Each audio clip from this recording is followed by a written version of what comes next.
Okay. Yes, please. And I will use the presentation. Okay, here is the presentation. Okay. Okay.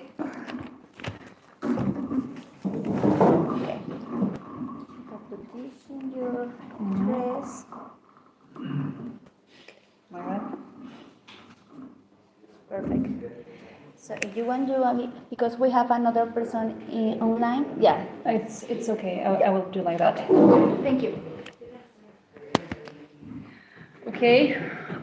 Good morning, everybody. I am really pleased and honored that I have this possibility to speak to you, and I am quite smashed with the earlier conference. It's like I have quite nothing more to say because she has said everything. But I would like to say something about the Stein's contribution to psychotherapeutic practice. So I have to stress. And there was a plan of my presentation, but I will start with the introduction. That's how I got to know. It's okay. Open up the mic so that the person online can hear. Uh-uh. Or not that mic, sorry. The other one. This one? On the Zoom. This one. There you go. Okay. Sorry. Okay? Is that okay right now? Well.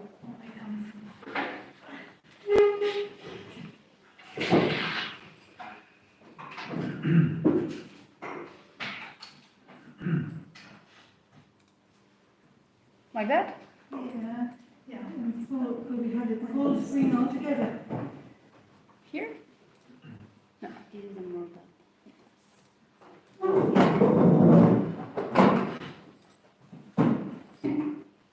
And this is a story. Well, maybe we can switch light off. What do you think?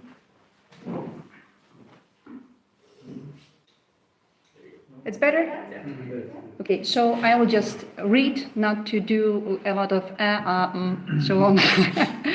So I'd say that philosophy is rarely a topic of conversation among people born in 1980s.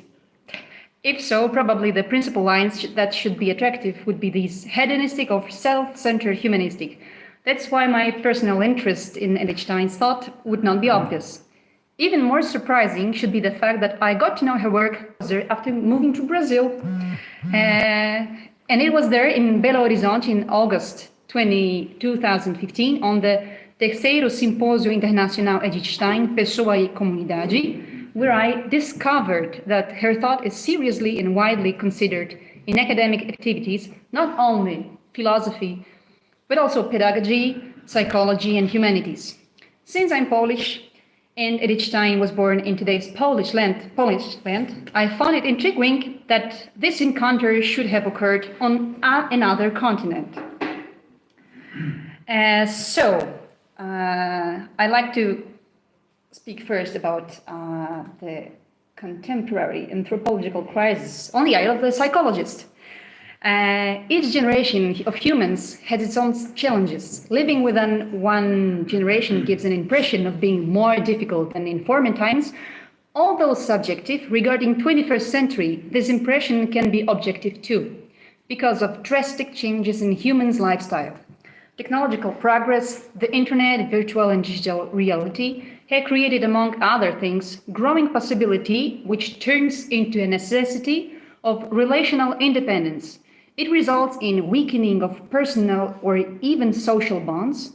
In this situation, cultivating relationships becomes increasingly demanding and brings more frustration than before, what causes the arousal of the level of psychological stress.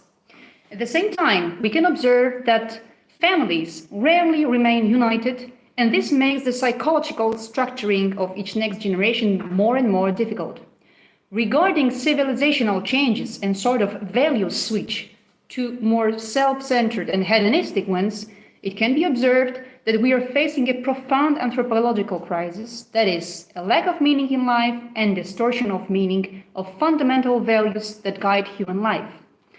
21st century people have accustomed to thinking of themselves only as two-dimensional beings. Contemporary human forgets, or actually has already forgotten, that he is a whole, and by denying a part of himself, even unconsciously, He becomes something that he was not planned to be, a person without direction, without meaning, psychologically fragile, easy to addict and to be manipulated, unable to create and maintain deep relationships. It was surprisingly almost the same diagnosis that was given by Edith Stein in, I translated from Polish, Value of Femininity and Its Importance in the Life of People, given in 1928, that I would like to present here.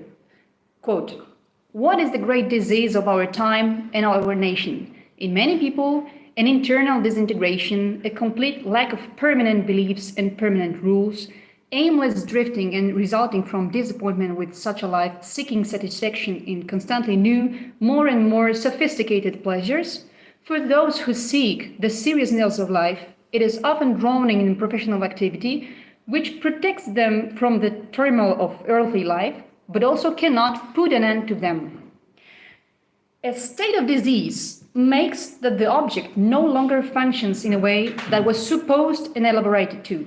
It can be understood that when a nation, and we can think of society or speaking Stein's community, comprises of integrated persons with permanent beliefs and rules, having defined the life direction, it should result in an experience of human fulfillment, satisfaction, and protection. The one is realizing himself and is cared of. The nation, society, or community should be healthy because composed of healthy people. But what kind of health are we speaking of? To answer this question, we should first remind Stein's anthropological vision of the human being, elaborated in the human person structure. We are speaking of a three-dimensional being comprising of body, psyche, and spirit. And inside the structure emerges the nucleus that nucleus that she calls the personal I, as a center of the human person, whose function is to manage all other dimensions. The self. As far as I understood in German, she differentiates Ich and Selbst, the I and the self. Self is the structure of the human person, so body, psyche, and spirit, that should be formed by the I. And what is the way that each dimension relates to another? And I'd like to bring here the words of Mette Lebeck.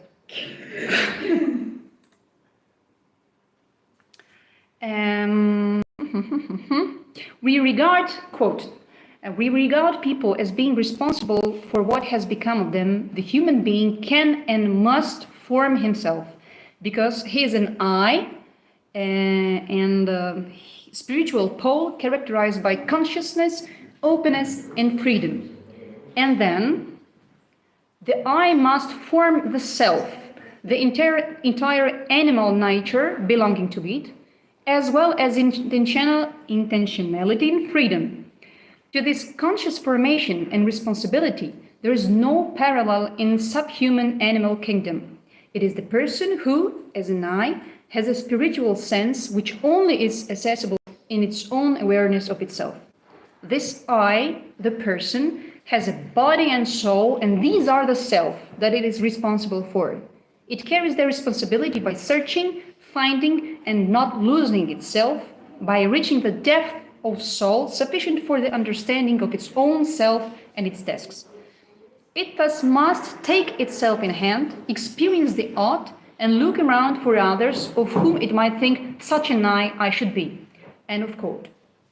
In other words, a human person is a three-dimensional being, body, psyche, and spirit, that is aware of itself, self-conscious, free and open, and is responsible for the shape it turns throughout his or her life. This possibility of forming oneself happens due to one's openness to what exists outside oneself. We could think of the physical formation as taking place through openness to the physical stimuli that come from outside and the training and caring of one's own body. Stein herself talks about this. Psychological formation takes place through emotional relationships. So how does spiritual formation come about? Through openness to values. It's very interesting when Lebeck recalls what Edith Stein said about values in Individual and Community, describing a hierarchy of values and the way that these values form a person. So let us see. Quote, values are spiritual motivating factors, and when they are shared, they bring people together. It's by a person's own self-constitution that the values preferred by this person make him share a world with others, who also constitute themselves in a like manner. And that's a funny story. The superficial person takes account only of the values of the hedonist, the values of pleasure and comfort. The less superficial person takes into account also the values of hero, courage, glory, and appearance. The values of genius, knowledge, know-how, brilliance make a further depth. But with the values of the saint, the holy, the true, the good, and the beautiful, access to the deeper depths of the person has been achieved. End of quote. And what happens if one does not form himself? Each dimension will follow its own natural path. The physical body starts weakening, getting sick, and sometimes even failing to fulfill its own tasks, which are to stay alive, healthy, to act, and to be an instrument of the person's psychospiritual structure. A person who does not form himself psychologically tends to act more and more conditioned to his own sensations and impressions, resembling an animal way of life, and consequently reducing or harming in his own humanity. We can then think that a lack of spiritual formation happens when a person does not come into contact with the values or has not made a personal choice yet about the values with which he or she wants to come into contact. Taking all above into consideration, it can be said that this internal disintegration is a result of weakening of a human being's spiritual dimension that makes one's behavioral and mental reactions more dependent on psychological impulses, emotions, feelings, moods, and diminishes one's capacity for discerning values and decision-making. As a consequence, a person becomes a hostage to her or his own impulses and turns dehumanized. The personal I, instead of managing his own thoughts, feelings, and actions, is being conditioned and submissive to his own psychophysical dimension. Fortunately, right after the diagnosis, Stein brings a treatment proposal. Quote, the cure against the disease of time is people in the full sense of the word, those who stand firmly on the ground of eternity, and in their thoughts and actions unaffected by changing fashionable views, fashionable quirks, and fashionable vices. Each such a man is like an unshakable pillar to which many can cling. Thanks to it, they also can find firm ground under their feet. End of quote. And also, speaking about the integral man, quote, a man whom the image of God retains the highest possible purity, the gifts placed in him by the Creator have not been wasted but flourished, and the faculties are in that order that which corresponds to the divine image in which God willed. The will is governed by reason, and the lower faculties are under control of reason and will. This is the integral man of whom we have just spoken. Of course, every human being is called to such integral humanity, and everyone has a desire to be the one. End of quote. And that's why the personal integration therapy, ADI TIP, emerged as one of the ways to help restore the integrity of human being and to treat imbalances between various dimensions of the human person. The whole description is in the paper, and I have no time to do it here, but I try to reduce and say the things that are crucial. This is the process of intuitive methodology. It was created and developed by Renate Jos de Moraes, and it sees a person as a psychonosomatic being. Within the person, there is a sort of nucleus, the personal I, which is originally free, healthy, and perfect. The personal I cannot be conditioned, but it possesses, or rather assumes, conditionings that disfigure the initial image of that I. And this therapy allows for the diagnosis and therapeutics of the pivotal roots of unconscious psychological suffering that formed, or rather deformed, person's psychospiritual structure, personal convictions, crystallizations, and repetitions, composing patterns of non-constructive, intersubjective, and transgenerational relationships. So, during her clinical practice, Renate Joyce de Moraes discovered that the psychospiritual structure of the human person develops in the first intersubjective environment, that is, in the bosom of the family, constituted by the father, mother, and the child or children.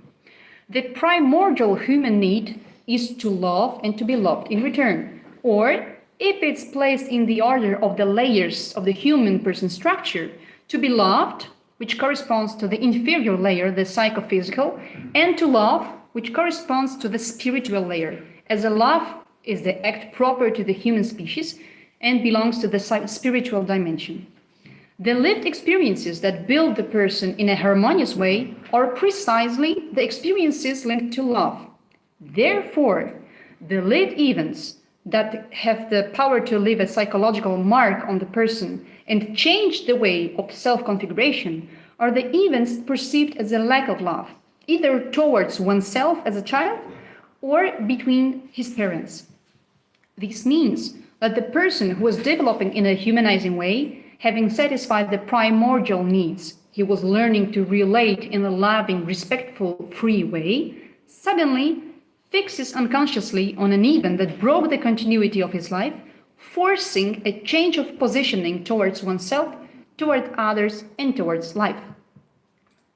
And from that moment on, the person unconsciously starts paying more attention to the information in their environment that provides answers to egocentric questions. Am I loved, respected, considered, understood?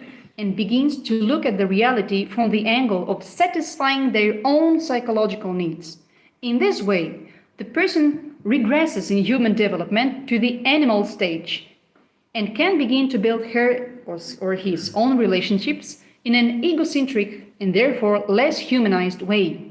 However, this movement is unconscious and in most cases is constituted by the person himself, but it also embraces all the transgenerational inheritance transmitted unconsciously.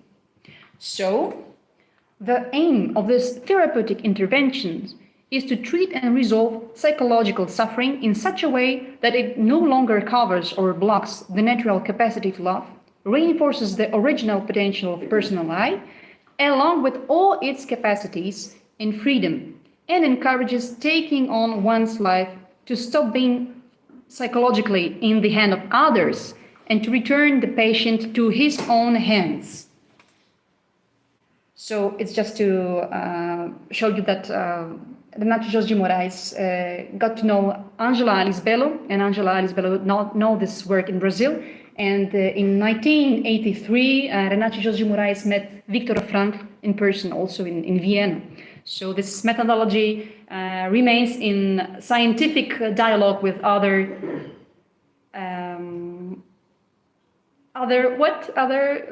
approaches and academic stuff. I'm sorry. So just to finish, the objective of this psychotherapy is to help the person be more human. And I like to remind the words of Edith Stein: the cure against the disease of time is people in the full sense of the word, such as we have described before, those who stand firmly on the ground of eternity and in their thoughts and actions unaffected by changing fashionable views, fashionable quirks, and fashionable vices or vices? Vices, thank you. Each such a man is like an unshakable pillar to which men can cling. Thanks to it, the other people can find firm ground under their feet. And thank you for your attention. Thank you, Elena. And now, this is Luke. Not a professor, unfortunately. Well.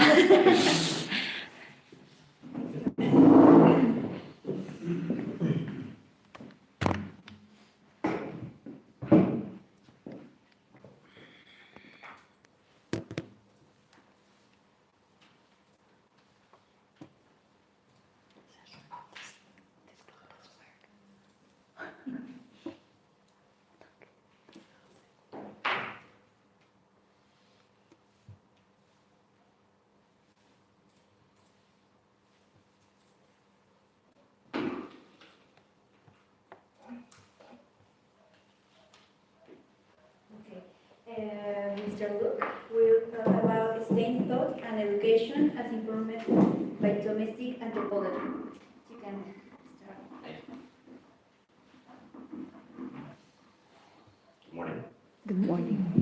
I want to thank the conference for